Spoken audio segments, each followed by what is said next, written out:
찬양 감사합니다. 오늘 3부 예배 올라오신 여러분 주님의 이름으로 환영하고 축복합니다. 우리 앞에 옆에 귀한 분들 계신데 서로 인사하겠습니다. 반갑습니다. 사랑합니다. 축복합니다.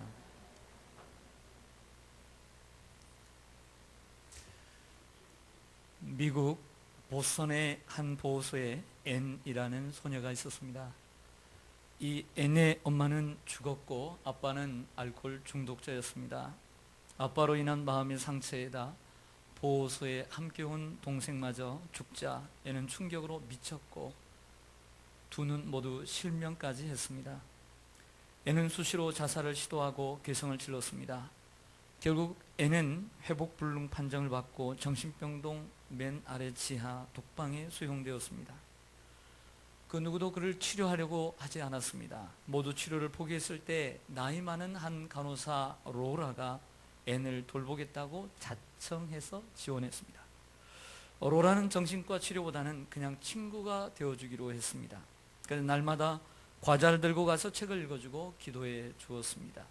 그렇게 한결같이 사랑을 쏟았지만 앤은 담벼락처럼 아무 말도 없었고 앤을 위해 가져다 준 특별한 음식도 먹지 않았습니다. 그러나 어느 날 로라는 맨 앤 앞에 놓아준 초콜릿 접시에서 초콜릿이 하나 없어진 것을 발견합니다. 이에 용기를 얻은 로라는 계속 책을 읽어주고 앤을 위해서 기도해 주었습니다. 앤은 독방 창사를 통해 조금씩 반응을 보이기 시작했고 가끔 정신이 돌아온 사람처럼 얘기를 하며 그 얘기의 빈도수가 점차 많아졌습니다.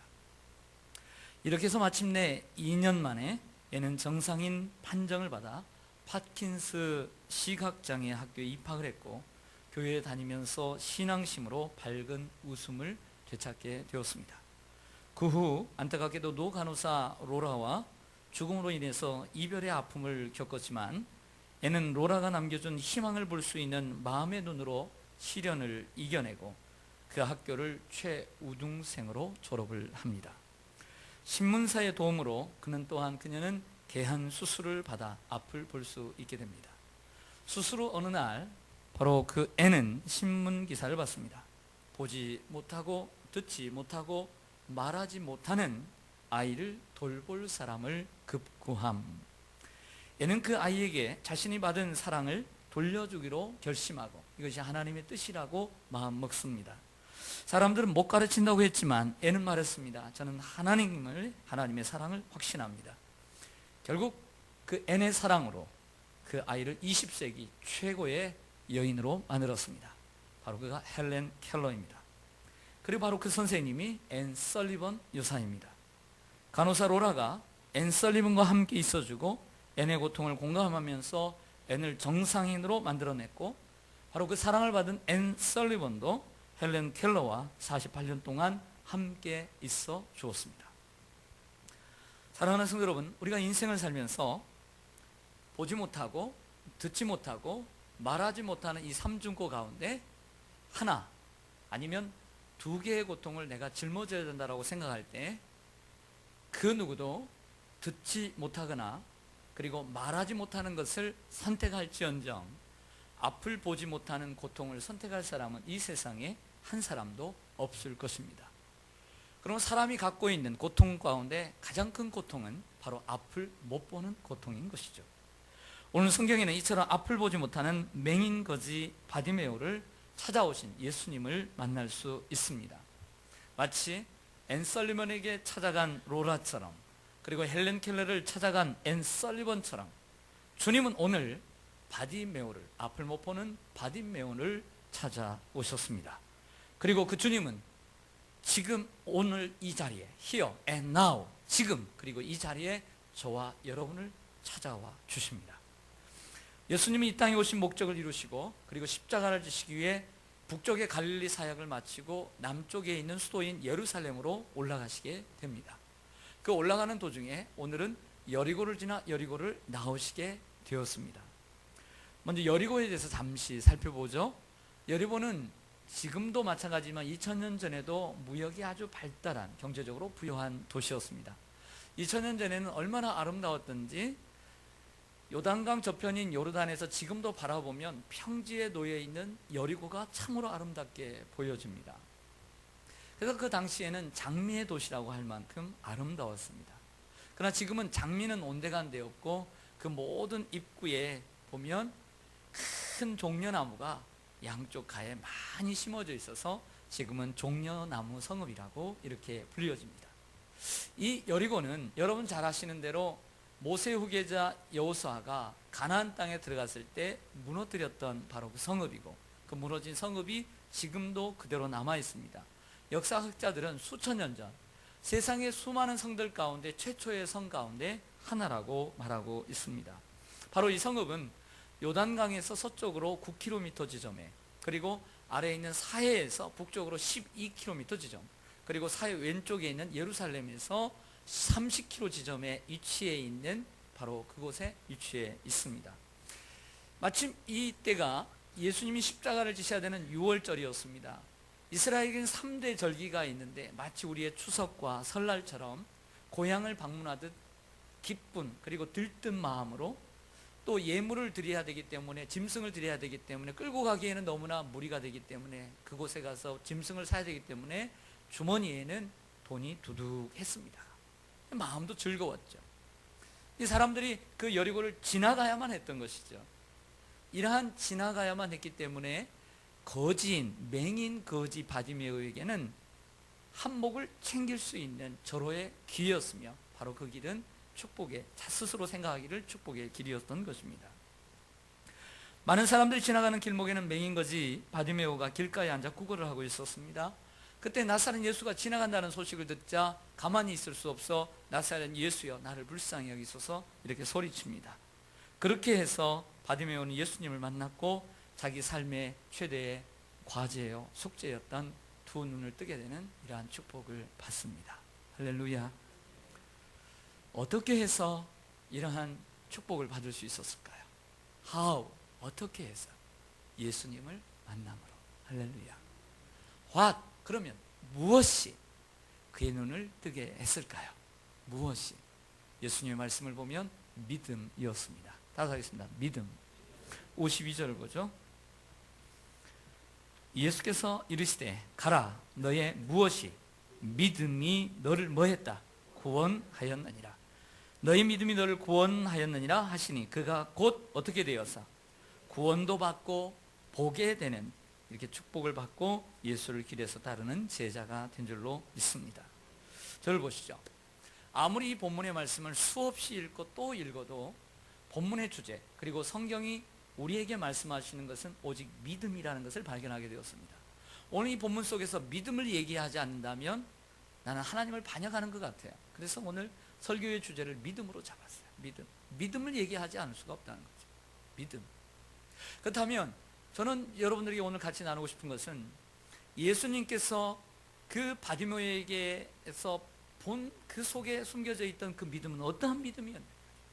그 믿음이 어떠한 믿음이었기에 구원의 영생의 축복을 주시고 플러스로 눈을 뜨게 하는 축복을 주셨느냐 이거죠.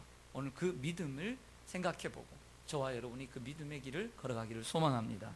첫째로 절망의 상황 가운데서도 믿었습니다. 따라서 하겠습니다. 절망의 상황 속에서도 믿었습니다. 제가 46절을 읽고 여러분들이 47절을 읽겠습니다.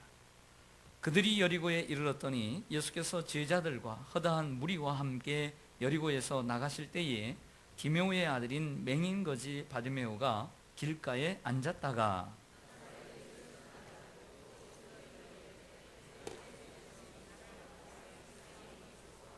아멘. 저를 보겠습니다. 바디메오는 맹인이었습니다. 앞을 못 보는 맹인.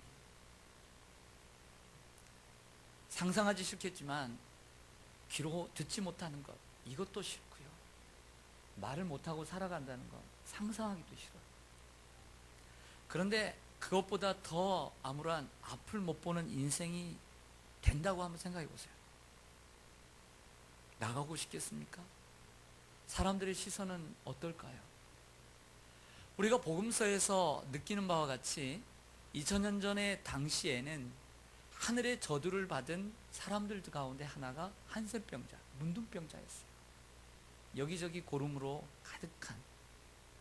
근데 그 문둥병자와 함께 하늘의 저주를 받은 사람이 앞을 못 보는 맹인이었어요.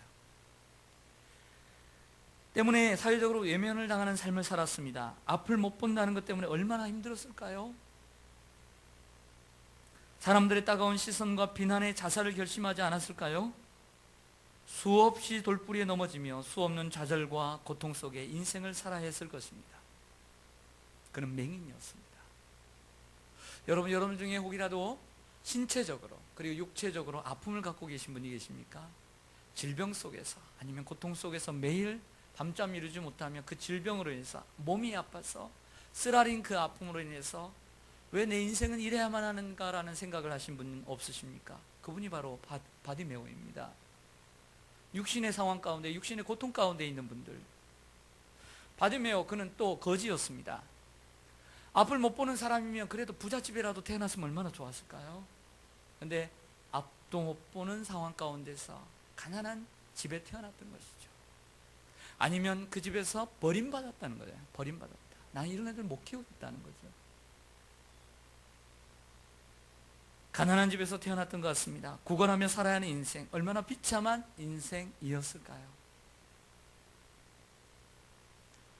여러분 가운데 혹이라도 우리가 TV를 통해서 갖고 어떤 사람들이 얘기해 보면 정말 가난 속에서 허기져서 먹고 마실 것이 없었어.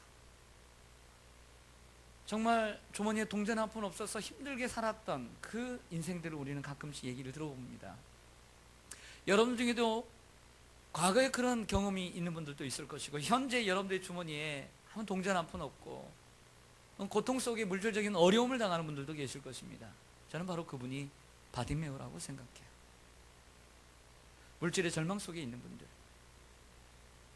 또 바디메오, 그는 이름도 없었습니다. 오늘 성경에 보면 디메오의 아들이라고 하는 것을 보게 됩니다. 바라고 하는 말은 아들이란 뜻인데, 아이가 태어나니까 사람들은 생각하기를 이름은 지어줬지만 그의 이름을 불러주지 않았습니다. 아니면 이름도 없었습니다. 그냥 디메오의 아들이라고, 아버지의 아들이라고 불러줬던 것입니다. 그는 존재 가치가 없었습니다. 이름도 없었으니까. 이런 허탈한 인생을 살고 있었습니다. 그러나 그는 절망 중에서도 주님을 바라보았고 주님을 찾았습니다. 이게 믿음입니다. 주님은 그 믿음을 보신 줄로 믿습니다. 오늘 기도를 해주신 대로 이제 다음 주는 6.25입니다. 6.25 우리는 63주년을 맞이합니다. 1950년 6월 25일 주일날 친구들과 함께 놀러 나갔다가 집에 들어와 보니 집이 폭탄에 맞아 몽땅 타버리고 없는 10살의 남아가 있었습니다. 그 아이는 그날 이후로 평생 부모님의 얼굴을 볼 수 없었습니다. 허기진 배를 채우기 위해 부모가 없는 아이들과 함께 여기저기 전전하다가 하루는 뚝섬까지 갔는데 친구들이 잘못 만진 수리탄이 터지는 바람에 두는 모두 시력을 잃게 됩니다. 그날 이후로 그 아이의 삶은 어땠을까요? 1950년대 참으로 먹기도 힘들었던 이러한 고통의 상황 가운데 거지였습니다. 부모가 없었습니다. 앞을 못 봤습니다. 얼마나 절망이었을까요? 옛날에 우리는 장애우들을 얼마나 어떻게 존귀하게 대해본 적이 있을까요? 당시에는? 그는 고통과 비극의 삶을 살았습니다. 고아원과 거지 생활을 전전했지만 어린 주일학교 시절에 만난 하나님을 떠날 수 없었습니다. 왕십리 중앙교회에서 교사로 계셨던 표재한 선생님의 가르침대로 얘야 어려운 일을 당하면 하나님께 항상 기도하렴. 거지 차림으로 어떤 교회에 나가더라도 결코 하나님 나라의 왕자다운 마음 자세를 잃지 않으렴. 이러한 말씀을 기억하고 주님을 따랐습니다. 그 아이가 지금 목사님이 되었고 실로암 안과병원의 원장이 되었습니다. 땅을 잃었지만 하늘의 빛을 찾은 소년이었던 그가 바로 김선태 목사님입니다. 김선태 목사님은 지금 강서구 등촌로에 있는 실로암 안과병원을 세워 3만 명에게 무료 개한 수술을 받게 했고 약 34만 명에게 실명 예방과 눈의 고통을 덜어주었습니다. 그뿐만 아니라 점자 성경과 찬송가를 무료로 약 15만 부 이상 보급을 했고 맹인교회를 세우고 10여 교회 이상의 맹인교육자들에게 생활비를 지원해 주었고 맹인 대학생과 신학생 약 1000명에게 장학금을 지급해 주므로 수많은 세계 지도자들을 길러냈습니다. 사랑하는 성도 여러분, 절망 속에서도 믿음을 갖기를 소망합니다. 그 믿음을 우리 주님이 보신 것입니다. 둘째로, 오늘 맹인은 시련이 와도 더욱 믿었습니다. 따라서 하겠습니다. 시련이 와도 더욱 믿었습니다. 여기 중요한 단어는 더욱입니다. 48절을 여러분 읽어주시죠. 48절 시작.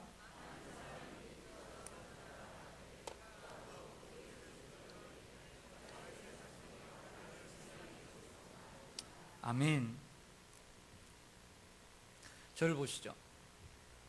예수님의 소식을 듣고 이 나사렛 예수가 왔다는 얘기를 듣고 눈은 감았지만 나사렛 예수여 나를 불쌍히 여기서 소리를 쳤단 말이에요. 수많은 사람들이 몰려드니까, 근데 그 사람들 중에 제자들과 무리들이 뭐라고 얘기하냐면 조용해! 시끄러! 오늘 본문에는 기록되어 있지 않지만 몇몇의 사람들은 이렇게 얘기했을 거예요. 앞도 못 보는 주제에 했을까요? 안 했을까요? 했죠. 마음이 아팠을까요? 안 아팠을까요? 아팠죠. 여러분, 우리가 어떤 사람의 약점을 이야기할 때 그 사람이 아플까요? 안 아플까요? 전 좀 키가 좀 작은데 누가 나한테 계속 키가 작다고 계속 얘기하면 마음이 아파요. 가난한 사람에게 가난하다고 얘기하면 기분이 좋을까요? 못생긴 사람에게 못생겼다라고 계속 너는 왜 그렇게 생겼냐고 얘기하면 좋을까요? 앞을 못 보는 사람에게 못 본다고 하면 좋아요? 못 배운 사람에게 너는 왜 못 배웠냐고 그러면 좋아요? 여러분, 그 시련 속에서도 오늘 이 바디메오는 포기하지 않았어요. 도리어 뭐라고 얘기하냐면 더욱 크게 소리질렀어요. 할렐루야. 시련 앞에서도, 사람들의 방해 앞에서도 더욱더 주님을 찾았어요. 이게 믿음이에요. 시련 앞에서도 더욱 믿었어요. 더욱 믿었어요. 오늘 바디메오가 우리에게 보여주는 모범은 시련이 왔을 때 포기하는 것이 아니라 도리어 힘을 내어 더욱 주님을 의지하고 믿는 것입니다. 시련을 대하는 두 부류의 그리스도인이 있어요. 한 부류는 시련이 올 때 하나님을 피하는 사람이 있어요. 시련이 오면, 그리고 실패와 좌절이 오면 하나님을 멀리해요. 그리고 주의를 깊이 해요. 오늘 한번 빠져버려야지. 내가 이렇게 어려운데 주의를 나가서 뭐해? 내가 이렇게 주님 섬겨서 뭐해? 그래서 섬기던 일도 안 하려고 해요. 근데 또 한 부류의 그리스도인은 시련과 실패 속에서도 그래도 내가 그러면 안 되지. 주님을 더 믿어야지. 주의를 더 지켜야지. 봉사를 더 해야지. 기도의 자리에 더 나가야지. 더 헌신해야지. 더 희생해야지. 내가 만약에 이 일을 하다가 내 실패와 시련 속에 한다면 내가 결과적으로 내가 잘 되기를 위해서 이 일을 한 것밖에 안 되는 거 아니에요. 하나님 이거 해 주실 줄 알고 그거 한 거 아니겠어요? 속보이는 거 아니겠어요? 안 되니까 안 하겠다는 거. 잘 해주시면 하고 잘 안 되면 안 하겠다는 것. 여러분은 어느 쪽입니까? 여러분, 욥은 인생에 큰 시련을 당했습니다. 하루아침에 재산을 다 잃었습니다. 10명의 아이들을 잃었습니다. 그리고 자신의 건강까지 다 잃었습니다. 욥은 하나님을 원망하고 멀리하고 회피할 수 있었습니다. 그러나 욥은 어려운 시련 앞에서 더욱 하나님을 믿었습니다. 그의 고백을 들어보시죠. 욥기 23편 10절 이하에 보면 내가 가는 길을 그가 아시나니 그가 나를 단련하 주니는 내가 순금같이 되어 나오리라. 여기까지는 말씀을 참 좋아해요. 근데 저는 그 말씀보다 그 뒤에가 있었기 때문에 이 말씀이 있다고 생각해요. 잘 들어보세요. 고난 속에, 시련 속에서도 내 발이 그의 걸음을 바로 따랐으며 내가 그의 길을 지켜 좌우로 막 어려움이 오면 막 흔들리지 않고 좌우로 치우치지 아니하였으며 내가 그의 입술의 명령을 어기지 아니하고 정한 음식보다 그의 입의 말씀을 귀히 여기었도다. 이러한 욥의 태도가 결국에는 갑절의 축복을 받게 된 줄로 믿습니다. 시편 71편은 노인의 기도로 유명합니다. 백발이 성성한 한 노인이 자기의 과거를 돌이켜봅니다. 근데 현재까지도 당하는 고난이 많지만 그 삶을 불평하지 않고 어릴 적부터 의지가 되었던 주님을 백발이 되어도 더욱 주님을 의지하겠다는 고백이 시편 71편입니다. 그 시편 71편 14절에 보면 이런 고백이 있습니다. 내가 항상 소망을 품고 주를 더욱 찬송하리이다. 할렐루야. 이 짧은 한 구절 속에 빼고 싶은 단어가 하나도 없어요. 아무리 생각해도 빼고 싶은 단어가 하나도 없더라고요. 내가 항상 소망을 품고 주를 더욱 찬송하리이다. 할렐루야. 인생의 시련은 불편한 손님처럼 여러분을 종종 찾아올지 모릅니다. 그러나 그때마다 더욱 힘써 하나님을 믿으십시오. 그러면 시련은 극복되고 여러분의 근본적인 문제까지 해결되는 축복을 받게 될 줄로 믿습니다. 세 번째로 바디메오는 예수님을 어떻게 믿었길래 예수님께서 인정하는 믿음이 되었을까요? 철저하게 믿었습니다. 따라서 하겠습니다. 철저하게 믿었습니다. 49절과 50절 보시죠. 제가 49절을 읽겠습니다. 예수께서 머물러 서서 그를 부르라 하시니 그들이 그 맹인을 부르며 이르되 안심하고 일어나라. 그가 너를 부르신다 하매. 아멘. 저를 보시죠. 당시 거지에게 있어서 겉옷이란 아주 소중한 보물 1호였습니다. 예수님께서 그를 부르라 하니까 사람들이 야 이리 와, 예수님 부르신다. 그러니까 옷을요 벗는데, 겉옷을 벗는데 그냥 벗어두고 따른 것이 아니라 오늘 말씀을 보면 아예 내버리고 따랐습니다. 예수님을 따랐어요. 이 거지에게 있어서 이 히마티온이라고 하는 헬라어 겉옷이라는 것은 거지에게 있어서는 없어서는 안 될, 특별히 유대 지역의 팔레스틴 기후 속에서 추위를 감쌀 수 있는, 추위를 이겨낼 수 있는 가장 소중한 것이었습니다. 그리고 밤에는 이부자리로 사용되었습니다. 그 소중한 것을 왜 벗었을까요? 그것은 내가 이것을 버리지 않으면 주님의 은혜를 입을 수 없다라고 하는 영안이 열렸기 때문이에요. 영안이 열렸기 때문에 육체의 눈이 열릴 수 있는 은혜를 입게 된 거예요. 겉옷을 버리고 나왔던 거지 바디메오와 자신의 재물이 아까워서 버리지 못했던 부자 관원을 비교해 보세요. 전자는 소중한 것을 버림으로 자기의 원하는 것을 얻었지만 후자는 소중하다고 생각되는 것을 버리지 못함으로 자기가 원하는 영생을 얻지 못했습니다. 같은 마가복음 10장 속에 기록되어 있는 두 명의 사람을 보시죠. 한 부자 청년은 예수님께 어떻게 하면 영생을 얻습니까? 라고 묻고 왔습니다. 하나님의 계명을 철저히 지키는 아주 모범된 사람이었습니다. 근데 예수님께서 그에게 너에게 한 가지 부족한 것이 있으니 너의 모든 재산을 다 팔아 가난한 자들에게 구제하고 나를 따르라 하니까 그것이 아까워서 버리지 못하고 돌아가 버렸어요. 결국에 그는 영생을 얻지 못하고 그 물질도 잃어버렸어요. 그러나 오늘 이 거지는 가장 소중한 겉옷을 내어버림으로 주님을 선택하게 된 것이고, 그리고 하늘의 영생, 오늘 구원이 너에게 임하였고 내 눈이 보게 되는 축복을 얻게 된 줄로 믿습니다. 예수님은 이 사실을 몰랐을까요? 예수님은 오늘 이 거지를 바라보면서 바로 좀 전에 있었던 이 부자 관원을 생각하고 있었던 것입니다. 바디메오는 우리가 주님을 믿을 때의 모범을 보여주고 있습니다. 철저히 믿으라는 것입니다. 타협하지 말고 믿으라는 것입니다. 뜨뜻미지근하게 믿지 말라는 것입니다. 적다하게 믿지 말라는 것입니다. 믿으려면 확실하게 믿으라는 것입니다. 세상에 나가서도 그리스도인인지 아닌지 긴가민가 다니지 말고 세상에 한 손 그리고 주님께 한 손, 세상에 한 다리 그리고 주님께 한 다리, 양다리 걸치지 말라는 것입니다. 그리고 우리의 양심상으로도 주님 앞에 철저하게 헌신하라는 것입니다. 그래서 오늘 이 거지는 먼저 그의 나라와 그의 의를 구함으로 하나님의 나라를 얻을 뿐만 아니라 자기의 필요한 인생 최대의 숙제였던 두 눈을 뜨게 되는 축복을 받게 된 줄로 믿습니다. 바디메오는 예수님을 어떻게 믿었을까요? 마지막으로 예수님을 온전히 알고 믿었습니다. 따라서 하겠습니다. 예수님을 온전히 알고 믿었습니다. 51절을 보시죠. 같이 읽습니다. 예수께서 말씀하여 이르시되 내게 무엇을 하여 주기를 원하느냐? 맹인이 이르되 선생님이여 보기를 원하나이다. 아멘.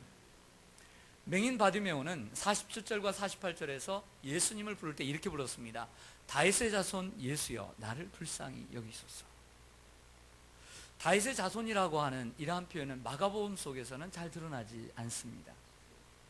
다윗의 자손이라고 불렀다는 것은 구약 성경에 보면 이 세상을 구원할 하나님의 아들 그 메시아 그리스도가 다윗의 자손 가운데 태어납니다. 탄생합니다. 그래서 다윗의 고향인 베들레헴에서 탄생하게 되는 것이죠. 이 말은 맹인은 예수님을 사모하고 있었고 동경하고 있었던 것입니다. 사실 오늘 여리고에서 예수님에 대한 소식을 처음 들은 것이 아닙니다. 몇 년 전부터 예수님이 갈릴리라고 하는 동네에서 사역하시면서 수많은 병자들을 고치고 있다는 사실을 듣고, 그리고 진정 그분이 하나님의 아들 메시아라고 하는 소문을 들었던 거예요. 그리고 그분을 사랑하고 있었고 소망하고 있었고 동경하고 있었고, 그분을 한 번이라도 만나보고 싶었고, 눈으로는 볼 수 없지만 그분의 옷가라도 한 번 만지고 싶었던 거예요. 간절히 사모하는 그 사람에게 주님은 찾아오셨던 거예요. 할렐루야. 그냥 우연히 예수님이 여리고에 드는 게 아니에요. 우연히 소경이 만난 게 아니에요. 수년 동안 예수님의 소식을 듣고 그분을 만나기를 소망하고 희망하며 동경하고, 그리고 그분을 만나기를 소망했기 때문에 예수님이 찾아오신 거예요. 할렐루야. 간절히 소망하고 희망을 버리지 않는 사람에게 하나님은 찾아오십니다. 이 맹인은 예수님을 메시아로 믿었습니다. 그리고 오늘 본문 속에서는 내가 너에게 무엇 하여 주기를 원하느냐? 라고 물을 때 선생님이여 내가 보기를 원합니다. 정확하게 보기를 원한다고 얘기합니다. 그러나 오늘 본문 속에서는 라보니요, 랍비라고 하는 선생님이라고 부르고 있지만, 오늘 본문과 동일한 이 여리고에서 일어났던 이 맹인의 사건 속에서 병행구절인 마태복음 20장과 그리고 누가복음 18장을 보면 이 두 곳에서는 이렇게 부르시는 주님 앞에 뭐라고 얘기하냐면 주여 보기를 원합니다. 선생님이라고 얘기하지 않고 주여 보기를 원합니다 라고 고백하는 것을 보게 됩니다. 이 말은 바디메오는 예수님이 하나님의 아들 메시아인 것을 분명히 알았고 자기의 문제를 해결해 주실 수 있는 메시아로 확신하고 분명하게 믿었다는 것입니다. 할렐루야. 사도 요한은 요한복음 17장 3절에서 영생이란 참 하나님과 그가 보내신 자 예수 그리스도를 아는 것이니라 이렇게 말씀했습니다. 아는 것이다. 하나님과 그가 보내신 자 예수 그리스도를 아는 것이니라. 주님을 바르게 할 때 영생은 오게 되는 줄로 믿습니다. 주님을 바르게 알면 온전한 믿음의 사람이 될 수 있습니다. 저는 찬송가 88장을 참 좋아합니다. 우리 어르신들처럼 저도 찬송가 88장을 좋아하는데 한번 펴보시죠. 찬송가 88장.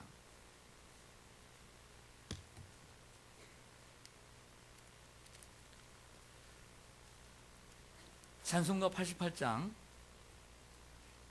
1절 보시면 내 진정 사모하는 친구가 되시는 구주 예수님은 아름다워라. 산 밑에 백합하여 빛나는 새벽별 주님 형언할 길 아주 없도다. 내 마음이 아플 적에 큰 위로 되시며 나 외로울 때 좋은 친구라. 2절을 보시면요, 내 마음의 모든 염려 이 세상 고락도 주님 항상 같이 하여 주시고 시험을 당할 때에, 뭘 당할 때에? 시험을 당할 때에 악마의 계교를 즉시 물리치사 나를 지키네. 온 세상 날 버려도 주 예수 안 버려 끝까지 나를 돌아보시니. 3절 보시죠. 제가 말씀드리고 싶은 부분은 오늘 본문과 연계해서 오늘 3절입니다. 오늘 이 3절의 말씀이 기억이 났어요. 내 마음을 다하여서 주님을 따르면 길이 길이 나를 사랑하리니 물불이 두렵지 않고 창검도 겁없네. 주는 높은 산성 내 방패시라. 저를 보세요. 하나님은 우리 모두를 사랑하십니다. 여러분을 사랑하십니다. 하지만 하나님의 사랑을 입을 자는 모두가 아니라 시련과 고통 속에서 이 바디메오처럼 절망의 상황 가운데서도 절망하지 않고 하나님을 떠나지 않고 더욱 주님을 사랑하는 사람, 내 마음을 다하여서 주님을 따르면 길이 길이 나를 사랑하리니. 내가 여러분이 마음을 다하여 힘들고 어려울 때도 마음을 다하여 주님을 따르면 길이 길이 나를 사랑하리니. 물불이 두렵지 않고 창검도 겁없네. 주는 높은 산성 내 방패가 되어주신 거야. 할렐루야. 어제 병원 신방을 갔는데 어떤 찬송을 불러야 될까? 하나님께서 주시기를 내 평생 소원 이것 찬송가 450장을 부르게 하시더라. 그래서 부르는 가운데 오늘 말씀을 준비하고 왔기 때문에 저의 마음속에 담는 것은 그 환우가 건강하게 회복되어져서 하나님 앞에 귀하게 쓰임받는 마음을 가지고 이 찬송을 불렀는데 3절에 보면 이런 가사가 오늘 말씀과 연계해서 생각이 났습니다. 불같은 시험 많으나 겁내지 맙시다. 구주의 권능 크시니 이기고 남겠네. 할렐루야. 불같은 시험 많으나 겁내지 맙시다. 구주의 권능 크시니 이기고 남겠네. 우리 마지막으로 찬송가 이제 부를 텐데요, 620장 반주자들은 준비해 주시고요, 찬송가 620장을 피세요.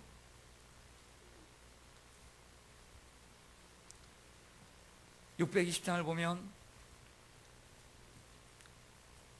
여기에 모인 우리라고 하는 찬송인데요, 셋째 단, 저의 찬송은 7째 단으로 되어 있는데요, 셋째 단과 넷째 단에 보면 그 가사가 이렇게 되어 있습니다. 1절의 셋째 단을 보면 언제나 주님만을 찬양하며 따라가리니 시험을 당할 때도, 뭘 당할 때도? 시험을 당할 때도 함께 계심을, 주님이 함께 계심을 믿노라. 2절의 셋째 단을 보시면 사랑과 말씀들이 나를 어떻게 하니? 더욱 새롭게 하니. 더욱, 동그라미를 치세요. 더욱 새롭게 하니 때로는 넘어져도 최후 승리를 믿노라. 3절의 셋째 단을 보시면 고통과 슬픔 중에, 내가 고통과 슬픔을 당했지만 내가 어떻게 해요? 더욱 주님 의지하오니. 더욱 주님 의지하겠다는 거예요. 내가 의지해야 돼요. 내가 더욱 주님 의지하오니 어려움 이겨내고 내가 주님 더욱 찬양하리라. 할렐루야. 마지막 후렴입니다. 오늘 설교 제목입니다. 이 믿음 더욱 굳세라. 이 믿음 더욱 굳세라. 이 믿음 더욱 굳세라. 주가 지켜주신다. 어두운 밤에도 주의 밝은 빛 인도하여 주실 줄로 믿습니다.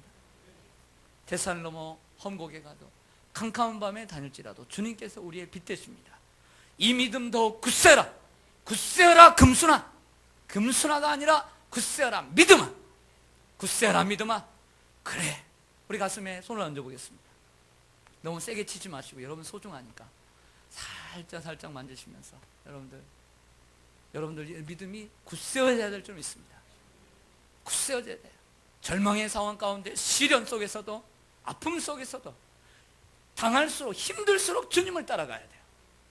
저는 군대를 다닐 때 배운 게 있는데, 고난 속에서도 더욱더 따라가야 돼요. 힘을 내야 된다는 거예요. 고참들이 내리막길보다는 오르막길, 군장을 메고 가는데 힘들 때마다 뒤에서 얼마나 올라갈 때마다 더 군가를 부르게 하고, 올라갈 때마다 더욱더 힘차게 발에 힘을 주라고 할 때 전 기억나요. 그래, 고난의 때에는 하나님을 더욱 믿어야 되는 거예요. 할렐루야. 따라서 하겠습니다. 이렇게 하겠습니다. 굳세어라 믿음아. 굳세어라 믿음아. 굳세어라 믿음아. 할렐루야. 우리 찬송 같이 부르면서 준비하신 예물 드리겠습니다.